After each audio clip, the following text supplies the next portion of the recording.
وہ اپنا واقعہ بیان کرتے ہیں کہ ہم ایک مرتبہ حضرت جعفر صادق رحمۃ اللہ علیہ کے پاس بیٹھے ہوئے تھے. حضرت جعفر صادق جو ہیں یہ حضرت حسین رضی اللہ تعالیٰ عنہ کے پوتے ہیں، حضرت علی کے پڑپوتے ہیں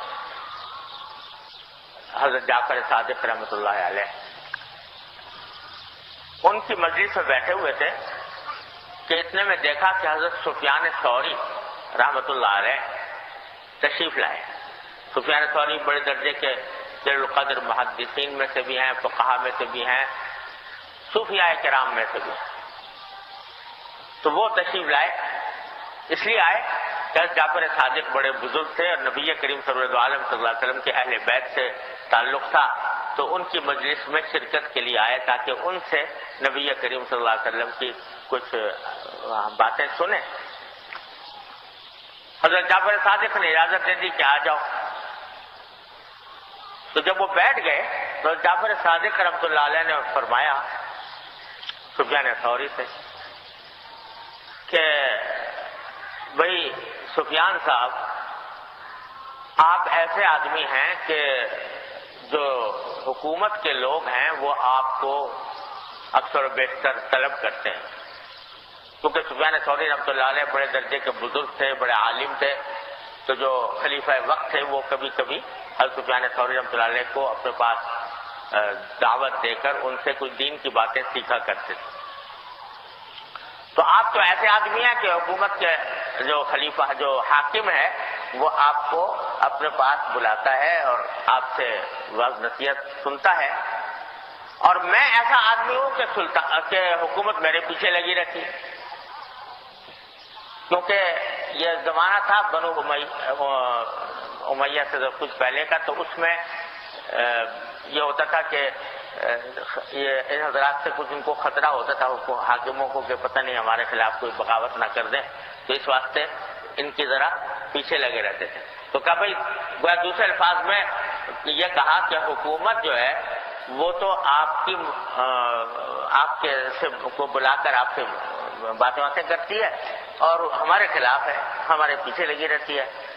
تو کہیں ایسا نہ ہو کہ آپ کے میرے پاس آنے کی وجہ سے کہیں آپ کو کوئی نقصان پہنچے، اس لیے میرے خیال میں بہتر یہ ہے کہ آپ میرے پاس زیادہ نہ بیٹھیں، جلدی چلیں. تو حضرت سفیان ثوری نے فرمایا کہ میں تو آپ سے کچھ حدیث سننے آیا ہوں، کوئی حدیث سنا دیجئے، رسول کریم صلی اللہ علیہ وسلم کی کوئی روایت، کوئی حدیث سنا دیجئے جو آپ کو پہنچی ہو، تو میں وہ سن کر چلا جاؤں گا. اتحدث فاقول. تو اس پر حضرت جعفر صادق رحمۃ اللہ علیہ نے یہ حدیث سنائی. حدیث کیا سنائی؟ فرمایا میرے والد نے مجھے یہ حدیث سنائی تھی. والد سے مراد زین العابدین رحمۃ اللہ علیہ جو حضرت حسین کے صاحبزادے ہیں. میرے والد نے مجھے یہ حدیث سنائی تھی میرے دادا سے،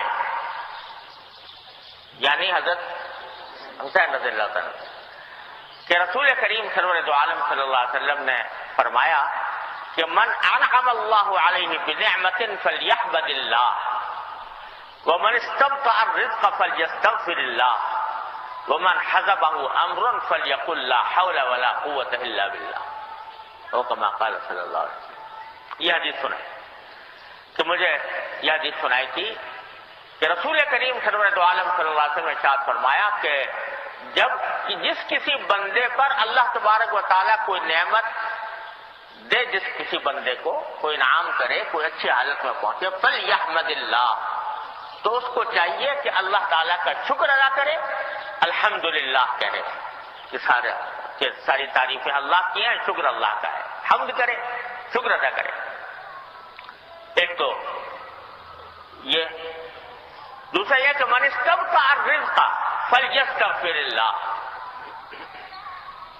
جسے اپنی رزق میں روزی میں دیر لگ جائے، یعنی روزی نہیں مل رہی، روزگار نہیں مل رہا یا تنگی پیش آ رہی ہے معاشی اعتبار سے، تو اس کو چاہیے کہ اللہ سے مغفرت مانگے، استغفار کرے. اور جس شخص کو کوئی پریشانی پیش آئے تو وہ لا حول ولا قوت الا باللہ کہے. یہ تلقین فرمائی رسول کریم صلی اللہ علیہ وسلم، جس کو حسین رضی اللہ عنہ روایت کر رہے ہیں اور جعفر صادق اپنے دادا سے روایت کرتے ہیں، حضرت علی سے ہوئے۔ حضرت عابدین روایت کر رہے ہیں حضرت حسین رضی اللہ تعالیٰ عنہ سے، حضرت حسین نے یہ حدیث رسول اللہ صلی اللہ علیہ وسلم سے سنی۔ تو تین باتیں فرمائیں اور تینوں بڑی عظیم، کہ جب کوئی نعمت ملے اللہ تعالیٰ کا شکر ادا کرو۔ اور یہ وہی بات ہے جو کئی ہفتوں سے عرض کر رہا ہوں کہ ہمارے بزرگ حضرت عارف قدس اللہ تعالیٰ صدر اللہ تعالیٰ کے درجات بلند فرمائے، وہ ہمیشہ اس کی تلقین فرمایا کرتے تھے، اور ان کے طریق کا یہ ایک خاص نرالا انداز تھا کہ بندے کو شکر گزار بنا دو تو انشاءاللہ وہ راستہ پا جائے گا، سیدھے راستے پر لگ جائے گا۔ تو پہلی بات تو وہی ہے۔ دوسری بات یہ ہے کہ وَاسْتَبْطَأَ الرِّزْقَ فَلْيَسْتَغْفِرِ اللَّهِ، رزق میں جب کبھی دیر لگنے لگے، کوئی آدمی روزگار کی تلاش میں ہے، روزگار نہیں مل رہا، پیسوں کے انتظار میں ہے، پیسے کم معلوم ہو رہے ہیں، معاشی طور پر تنگی کا شکار ہے، تو فرمایا کیا کرے؟ اللہ سے مغفرت مانگ، استغفار کرے۔ کیوں؟ اس لیے کہ یہ جو الجھن میں مبتلا ہے، پریشانی میں مبتلا ہے، تو یہ قرآن کریم کی ایک آیت میں فرمایا گیا کہ ما اصابکم من مصیبت فبما کسبت ایدیکم ویعفو عن کثیر، تمہیں جو کوئی مصیبت پہنچتی ہے، غم، صدمہ، تکلیف، پریشانی، جو کوئی تکلیف پہنچتی ہے وہ در حقیقت تمہارے ہی اعمال کا نتیجہ ہوتا ہے۔ تو اس کا مطلب یہ کہ اگر کبھی تمہاری مراد پوری ہونے میں دیر لگ رہی ہے، دعائیں مانگے جا رہے ہو اور ایسا لگ رہا ہے کہ وہ پوری نہیں ہو رہی، کوشش کر رہے ہو، کوشش کامیاب نہیں ہو رہی، دن رات اس کے پیچھے لگے ہوئے ہو لیکن کوئی حربہ کارآمد نہیں ہو رہا، تو کیا کرو؟ استغفار کرو،